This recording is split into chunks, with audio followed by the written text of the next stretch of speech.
Hey guys, it's Fiona from Eventide Reads and welcome back to the channel. Today I am here with the wonderful Maggie Stiefvater, best-selling author, and she's here to ask some questions. Yes. Are you excited to be here? Out of this world excited. I hate you, tell me. So you spent the weekend at YALC, didn't you? How was that in comparison I to... prefer saying it all together. Yelp. Yuck, because it sounds like when you step on it. Yes, I was at Yuck. How did you enjoy it? How did it compare to sort of places you've been in America where you've done sort of big conventions and things like that? Well, there's a Comic-Con that I went to in San Diego, which is the enormous one, and they park Batmobiles out front, which is very cool. But when you go inside, it's all elbow to elbow. Everyone's wearing giant costumes. It's very claustrophobic. Yeah. If you don't like crowds, you have to kind of push through them and then just go outside and sort of rock a little bit. And so I was expecting that to be more like this. So it was nice to discover that Yuck had its own floor, so you could, dip into the Comic-Con aspect and then climb up to the more quiet book floor. Oh, that's cool. Yeah, because I've never been, but I went to Manchester's Comic-Con, which was also this weekend. Yes. So I experienced the elbow-to-elbow costumes. What was the best costume that you saw? Oh gosh, that is a very good question. To be honest, actually, my favourite one was probably Edward from Fullmetal Alchemist. Yes. Because he's one of my favourite characters. We've recently marathoned the whole series of anime, so I know obsessed with him. How has it been touring for the King since release? Has it been emotional? How have the fans reacted? They have cried a lot in line, and there's a problem with them crying. It's not that I am not affected by them crying. However, I do not have a very good looking affected face.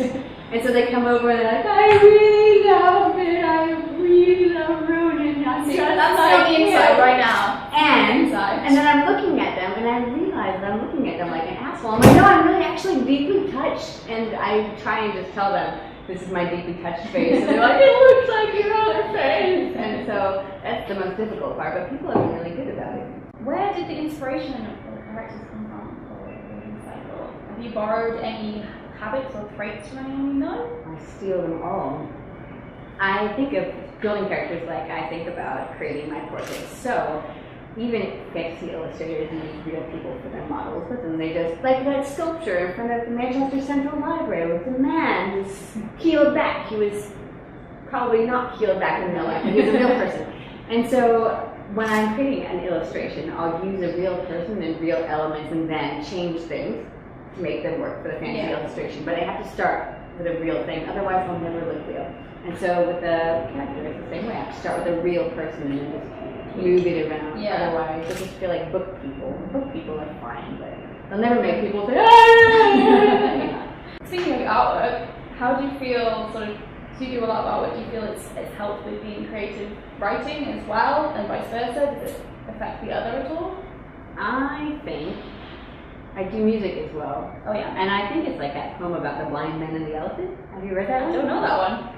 Okay, so it's an old famous poem. Apparently, it's going to be famous now on your channel. Read it now. So it's about, I'm going to get it wrong. There's a bunch of blind men. They're all standing around an elephant, and they each have a different part of it. Don't ask. It doesn't explain. Like there's no backstory about how they came to being around an elephant. Why you would put blind men around an elephant? It seems like a very dangerous situation. Have people who cannot actually see what's happening. Anyway, so they're all standing around this elephant, and they all have a different part of it. Again, we don't know the motivation. Some of them have like an ear, or the trunk, or a tail, and they're describing what they feel, and they say, I've got a tree, says one because he's touching the leg, and the other one's got a tail, and he's like, I've got a rope, and they're actually all describing the elephant, and so that's how I feel about art and music and writing. They're all parts of the same. They're all, yes, I'm always describing an elephant, same thing, but in different ways. So everyone in the Raven Cycle is an elephant? Yes, that's the takeaway story from this. New York Times bestselling author, everyone's an elephant. So you've written a bit of paranormal, a bit of mythology and magic. Is there anything else you'd like to write about in the future that isn't any of the above? I can't imagine writing a novel without magic in it. It would be very difficult for me to imagine writing it. I think Sinner is the closest that came to it, where it's actually a real story and it's sneakily got some magic in there. But otherwise, I don't know. I'm working on an adult novel on the side, which means it deals with adult themes like having to pay taxes. It's very scary, kind of a horror. But otherwise, it's also got magic in it. So it's a Maggie Stiefvater novel called The Magic and Cars at the end. Do you have any rituals when you're writing? For example, like do you have certain music? Sacrificing a goat. No, Don't go to a hearse and making a sidewalk. I once had a terrible birthday party. It wasn't, well, I thought it was great. I was trying to be a grown-up, and so my children wanted to have a birthday party, invite their friends from school, and we had them over, and they wanted a themed treasure hunt through the property. We live on a farm in Virginia, and so I made a list, and it had a story that went along with it, and they had to go and fetch out this leaf that was floating in the swimming pool. It was supposed to take them to various activities in the actual property, and then they had to go into the woods and get 3 sticks and tie them together with a red ribbon. And then the worst part was, I didn't realize at the time, they had to go down to the goat pasture. I have 9 miniature silky fainting goats, and they had to get a hair of a goat. So I wanted to visit the goat, and the goats have hairs, and what are they also going to get? Goat poop? No, hair of a goat. And then they had to come up and mix it together in a circle they drew on the driveway, and it would unlock the cake. And I didn't realize until all the parents came and they were trying to describe this to their children that it sounded like we were summoning a demon. And so now we don't get to have any friends over to our house anymore. What was your question? What to do with rituals of writing? Like, do you have certain music you listen to? Do you go to a certain place? Is there a place you love to go to and stuff like that? Is there certain I have to have music. That's the big thing. I make playlists that are dedicated, and I have to write to a certain mood. Every single book has a mood to it, and then every scene has a mood within it, and so I create these dedicated playlists, and I never listen to them unless I'm writing the book or brainstorming directly about them. Only it makes for a very strange future, so I can't listen to any songs on the Shiver playlist without immediately thinking that I should be writing Shiver by Shivers. It's done. So it's a very strange thing. The songs I have to retire them. You can never listen to them again. I can, but I feel weird about it. Kind of sad, but kind of great at the same time. Yeah, I enjoy feeling weird. When you sit down to start a new story or idea, do you specifically aim it at young adults, or is that just something that comes when you actually sort of process the idea of it?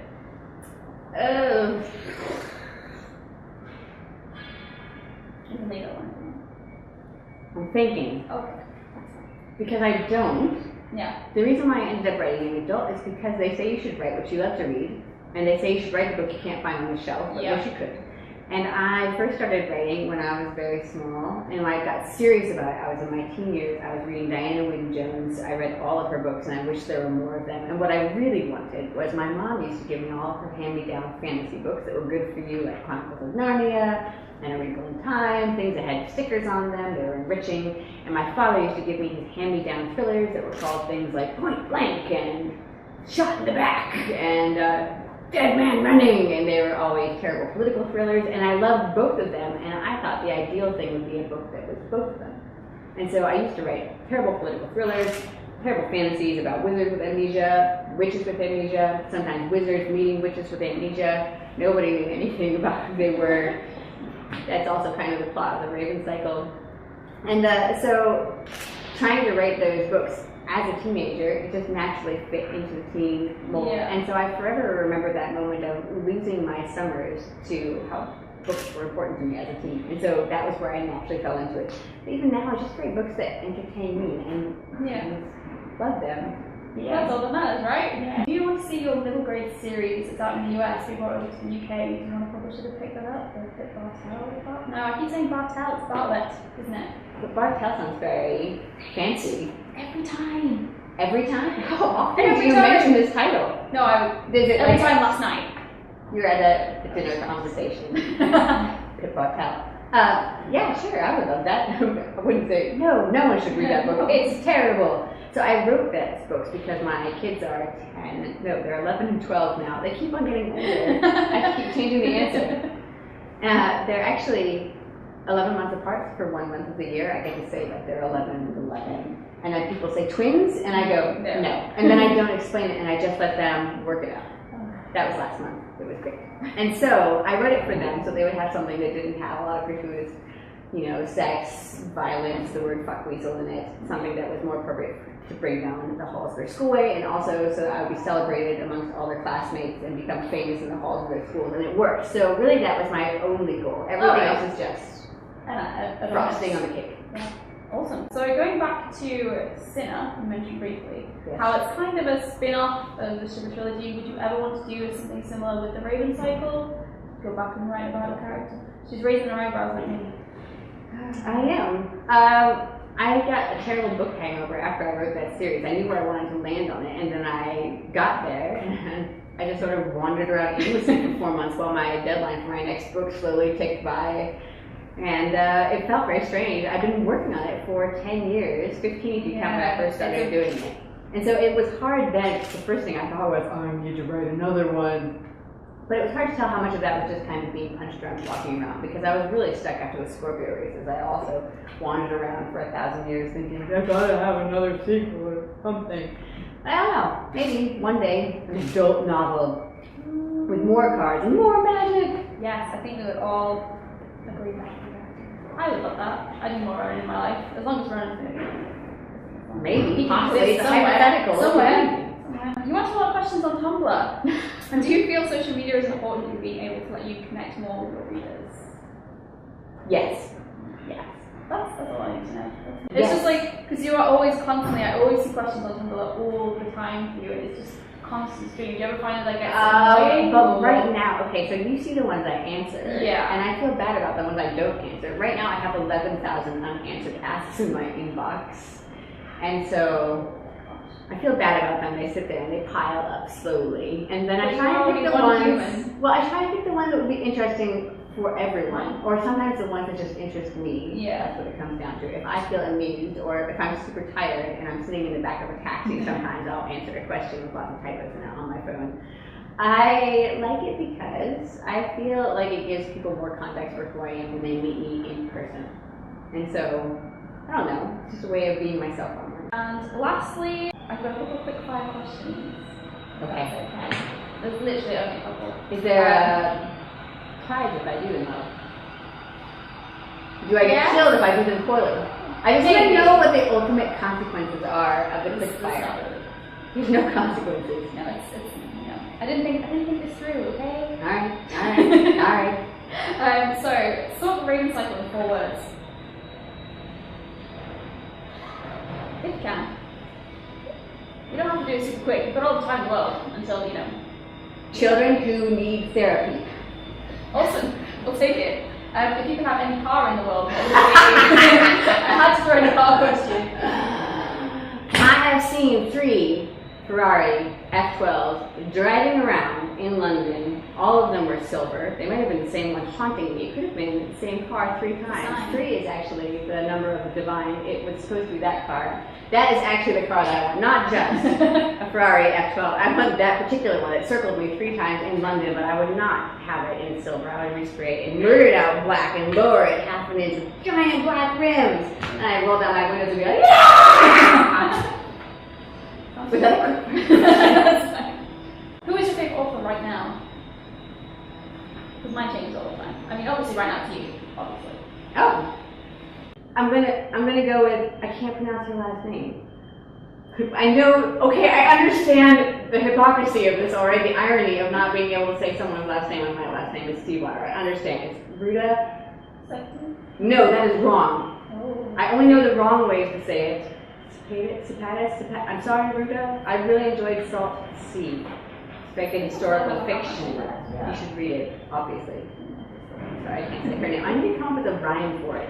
I once had a nightmare. This is not prepared at all. I once had a nightmare that I could not say the name of Scott Westerfeld's author wife's last name. Yes. Her name is Justine Larbalestier, and I went online after that nightmare, and there's an author name pronunciation site, and I went and practiced how to say it, so one day I would meet her and I'd be able to say, how do you do, Justine Larbalestier? Have you had that chance yet? No. It turns out that when I met her, I just said, hey, Justine. And the last one, which was the favourite book in the Raven Cycle you could write? The Dreamies. That was a quick fire question. Yay! That was great. Thank you so much for answering my questions, and I will see you all in another video. Bye! Wait, am I looking at you? Am I looking at the camera? Am I looking at them? Whoever you want to look at. We'll just be really question anymore. What you don't like that question? This is all my hypothetical questions. I just printed off everything that I had.